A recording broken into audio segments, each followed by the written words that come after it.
આપણાથી લડાશે ત્યાં સુધી લડીશું. અપમાન નહીં સહીએ. અન્યાય સામે લડવું જ જોઈએ. રાઘોબા અન્યાય કરી રહ્યા છે. આજે પૈસાની વાત કરી, કાલે આખા રાજની વાત કરશે. સેનાપતિ અને સરદારો ચૂપ રહ્યા. અહલ્યાબાઈએ માણસો મોકલી અને રાઘોબાને કહી દીધું કે તમારાથી થાય એ કરી લેજો, પૈસા નહીં મળે. ઉત્તર મળતા જ રાઘોબા બળી ઉઠ્યો. સેના એકઠી કરી અને ઇન્દોર જીતવા ચાલી નીકળો. લોકોને જાણ થઈ કે રાઘોબા મોટી સેના લઈ અને ઇન્દોર જીતવા આવે છે. લોકો ગભરાઈ ઉઠ્યા. સેનાના માણસો પણ ડરી ગયા. રાઘોબાને જીતાશે નહીં. લડાઈ થશે તો મોતને ઘાટ ઉતરવું પડશે. બધા એકઠા થયા. પેલો લુચ્ચો ગંગાધર પ્રધાન પણ સૌની સાથે હતો. તેણે ગભરાયેલા લોકોને વધુ ગભરાવ્યા અને કહ્યું, આપણાથી લડાશે નહીં. અહલ્યાબાઈને ભાન નથી. તમે બધા જઈ અને કહો કે અમે લડીશું નહીં. રાઘોબાને પૈસા આપી અને પાછા વાળો. લડાઈ બંધ રાખે આમ ચડાવી અને તેણે બધાને અહલ્યાબાઈ પાસે મોકલ્યા. અહલ્યાબાઈ કહે, લડાઈ બંધ નહીં રહે અને પૈસા પણ નહીં મળે. હું અન્યાય સહન નહીં કરું. જેને ડર લાગતો હોય તે લડવા ન આવે. હું મારી જાતે લડીશ. બધા કહે, અમે લડીએ ખરા, પણ જીતાય એમ હોય તો જ. રાઘોબાની મોટી અને બળવાન સેના સામે અમે લડીએ તો હારી જ જઈએ. તો પછી નકામા મરી જઈએ ને. અહલ્યાબાઈ કહે, તમારે ન લડવું હોય તો કાંઈ નહીં, હું બધું પતાવી દઈશ. તમે તમને ગમે એમ કરજો. બધા ચાલ્યા ગયા. ગંગાધર મનોમન રાજી થયો. એ તો ઠેર ઠેર બધાને કહેવા લાગ્યો કે આપણે લડવું નથી. રાઘોબાની સેના છે બળવાન અને મોટી. એની સાથે લડતા આપણે નહીં જીતીએ. નકામા જીવ આપવા. ગંગાધરની આ વાતથી બધા ભોળવાઈ ગયા. અહલ્યાબાઈ સમજી ગયા કે કંઈક ફૂટ પડી લાગે છે, નહીં તો આમ ન બને. એકાએક લોકોના મન ફરી ન જાય. ઊંડો ભેદ કે કાવતરું છે. પેલી બાજુથી રાઘોબાની મોટી સેના તણામાર ચાલી આવે છે. અહીં કઈ તૈયારી નથી. અહલ્યાબાઈ વિચાર કરવા લાગ્યા, હવે શું કરવું? અહલ્યાબાઈને એક વિચાર આવ્યો અને તરત એમણે આખા નગરની સ્ત્રીઓને બોલાવી.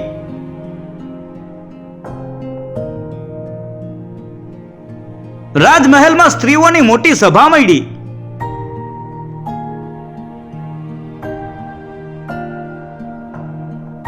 અહલ્યાબાઈએ કહ્યું, આપણી સેનાના પુરુષો ડરી ગયા છે. મારે તમારી સહાય જોઈએ છે. હું ઇન્દોરની રાણી છું એ વાત સાચી, પણ આખરે તો તમારા જેવી જ એક સ્ત્રી છું.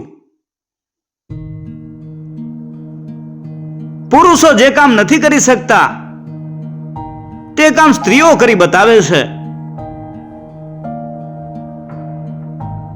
રાઘોબાની સેના ઇન્દોર જીતવા તડામાર ચાલી આવે છે. આપણે તેની સામે લડવું છે, લડીને જીતવું છે, અને એના માટે તમારી મદદ માંગુ છું. તમે મદદ કરશો તો જીત આપણી થશે. બધી બહેનો બોલી ઉઠી, હા હા, અમે આપની સાથે જ છીએ. ઇન્દોર માટે પ્રાણ આપવા તૈયાર છીએ. અહલ્યાબાઈ કહે, એ તો રૂઢી વાત છે, પણ હું કહે સાંભળો. મારે બહેનોની સેના બનાવવી છે. કોઈએ કહ્યું, આપણને લડતા આવડશે નહીં, પુરુષો સાથે કઈ રીતે લડીશું? અહલ્યાબાઈ કહે, લડવા માટે બળ નથી જોતું, હૈયામાં આમ અને વીરતા જોઈએ. પુરુષો કાયર બને ત્યારે બહેનોએ દેશની લાજ રાખવી જોઈએ. ભલે ગમે તે થાય, પ્રતિજ્ઞા કરો. મારી પાછળ પાછળ તમારે આવવાનું છે. જેની પ્રતિજ્ઞા સાચી હશે તેને પ્રભુ બળ આપશે. બધી બહેનો તૈયાર થઈ ગઈ. સૌએ નારી સેનામાં જોડાવાની પ્રતિજ્ઞા લીધી. અહલ્યાબાઈ કહે, આ વાત છુપી રાખજો. ઘરના પુરુષોને ખબર પડવા દેતા નહીં. અહલ્યાબાઈએ નારી સેના બનાવી દીધી છે. દરરોજ સવારમાં અને સાંજે બધી બહેનોને મહેલમાં બોલાવે છે.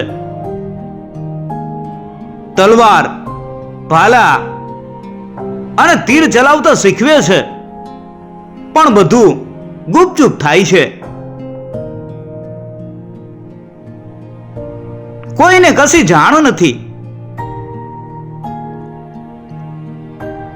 થોડા દિવસ વીતા કે રાઘોબાની સેના ઇન્દોરને સીમાડે આવી પહોંચી. રાઘોબાએ ગંગાધરને જાણ કરી. ગંગાધરે સમાચાર મોકલા કે અહીં કોઈ લડવાનું નથી,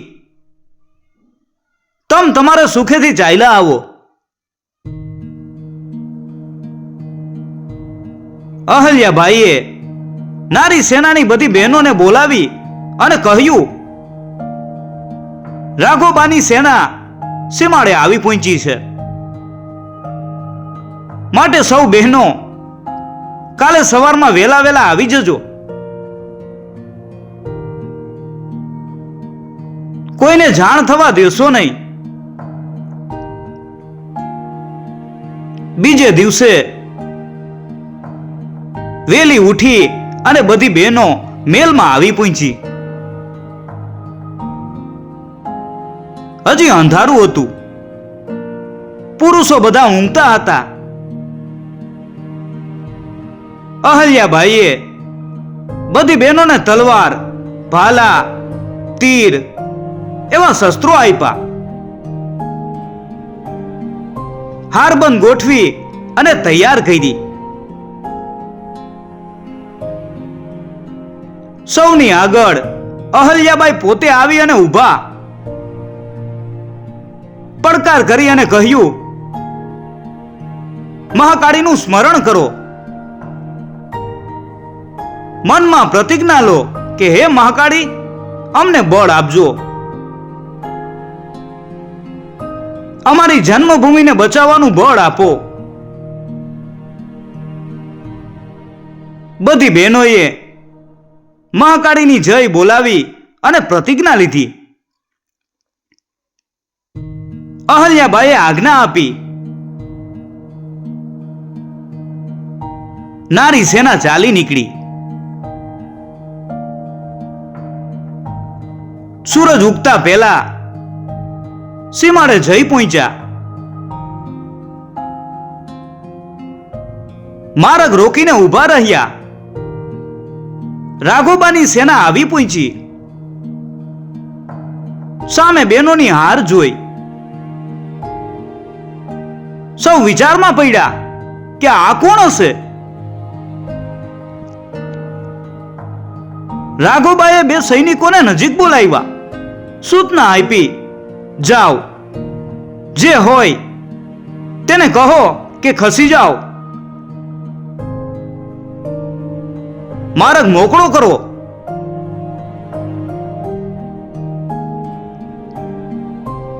રાઘોબાની સેના આવે છે. સૈનિકો ગયા.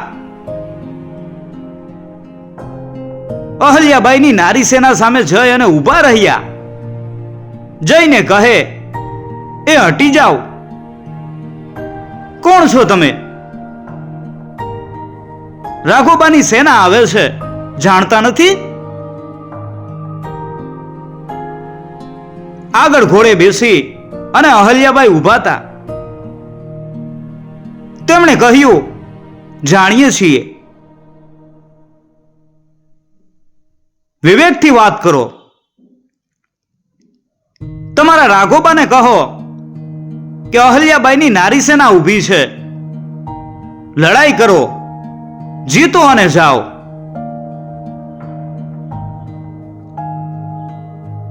સૈનિકે રાઘોબાને જઈ અને વાત કરી.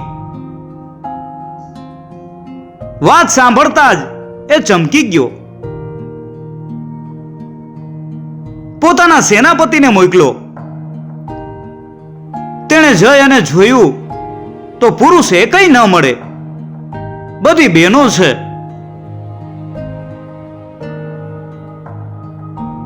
અહલ્યાબાઈએ સેનાપતિને કહ્યું,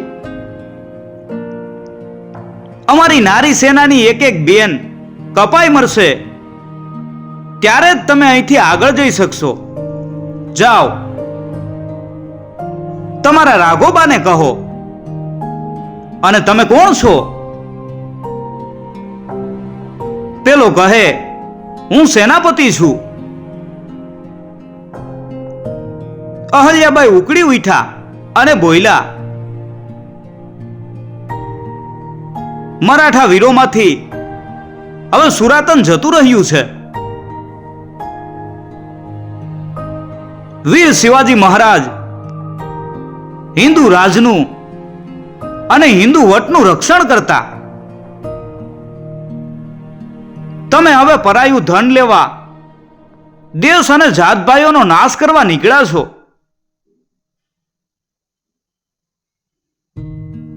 વીર મરાઠાઓ સ્ત્રીઓને માન આપતા. તમે હવે તમારી બહેનોના ગળા કાપજો. મરાઠા વીરો લૂંટારાનો નાશ કરી બીજાના ધનનું રક્ષણ કરતા. તમે અમને નબળા જોઈ ધન લૂંટવા આવ્યા છો. ધિક્કાર તમારી જાતને. આ સાંભળી સેનાપતિ લજાયો, પાછો ગયો અને રાઘોબાને વાત કરી. રાઘોબા કહે, બૈરીઓ શું લડવાની હતી, તૂટી પડો. 2-4 મરશે એટલે બીજી ભાગી જશે. સેનાપતિ કહે, અહલ્યાબાઈ આપણા મરાઠા સરદારના રાણી છે. મલ્હારરાવ હોલકરે મરાઠાઓનું નામ રાખ્યું છે. એમના ઉપર અમારાથી શસ્ત્ર ન ચલાવાય. રાઘોબા કહે, તો તમે હટી જાઓ. લડાઈમાં એવો વિચાર ન કરાય. આમ કહી રાઘોબાએ બીજા સૈનિકોને હુમલો કરવા આજ્ઞા કરી. સૌ સૈનિકો એકબીજાના મોં સામે જોવા લાગ્યા. રાઘોબા કહે, શું ઊભા છો? એકબીજાના મોં સામે શું જુઓ છો? તૂટી પડો. સાંભળ્યું કે નહીં? સૈનિકો અંદરો અંદર કેવા લાગ્યા.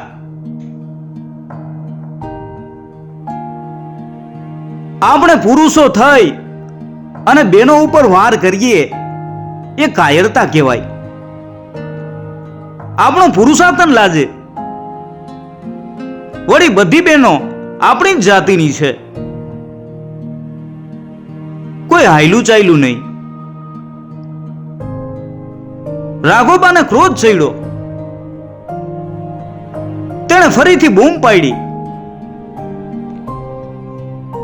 એક સરદાર બોલ્યો, કોઈ સૈનિક હોલકરની રાણી અને સ્ત્રીઓ ઉપર વાર નહીં કરે. સ્ત્રીઓ સામે લડવું એ શોભે નહીં. ભારે થઈ. રાઘોબા મૂંઝાયો. કોઈ ન લડે તો પોતે એકલો શું કરે? ઘડીક વાર વિચાર કરતો થંભી ગયો.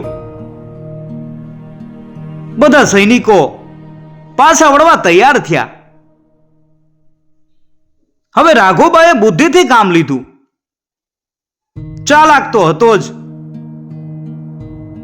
પોતાનો દાવ ફાવે એમ નથી એટલે તેણે અહલ્યાબાઈને કેવરાવ્યું, અમે સ્ત્રીઓ સામે લડતા નથી.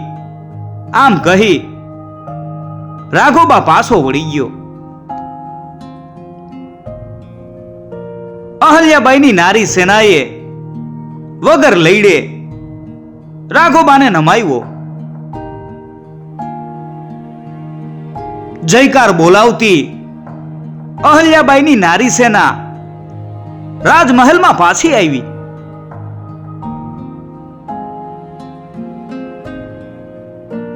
અહલ્યાબાઈ વિજય મેળવી અને પાછા ફર્યા.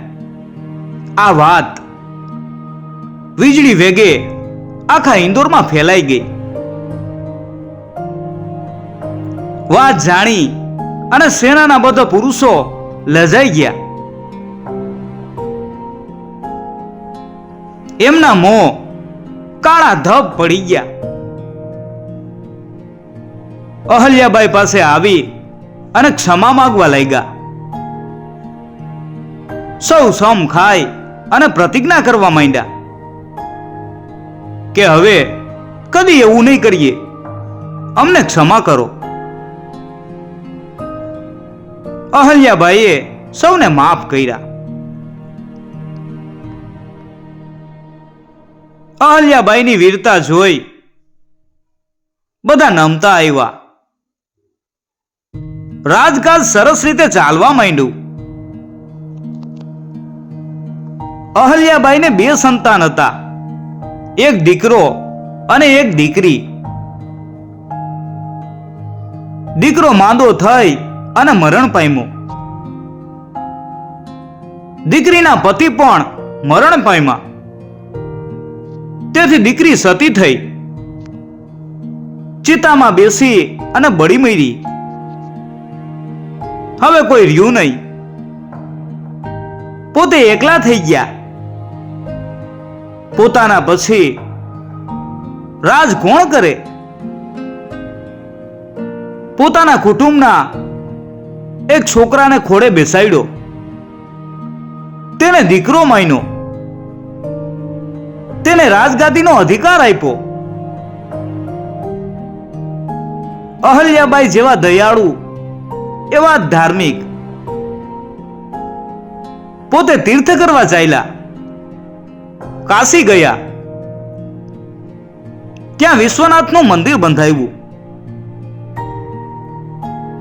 ગંગા કિનારે સુંદર વિશાળ ઘાટ બંધાવ્યો. ગયા પહોંચ્યા ત્યાં એક મંદિર બંધાયું. એમ જ્યાં જાય ત્યાં મંદિરો બંધાવે, તળાવ ખોદાવે, ઘાટ બંધાવે, ઝાડ રોપાવે, દાન કરે.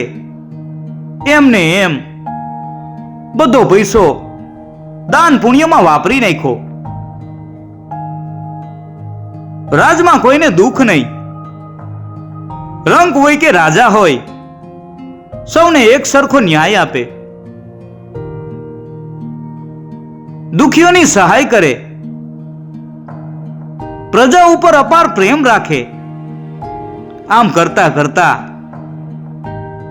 અહલ્યાબાઈએ 30 વર્ષ સારી રીતે રાજ કર્યું. તેઓ ઈસવીસન 1795 અવસાન પામ્યા. મિત્રો, આ વાર્તા રાજ કરે તે રાણી બુકમાંથી લીધેલી છે, જેના લેખક છે જીવરામ જોશી.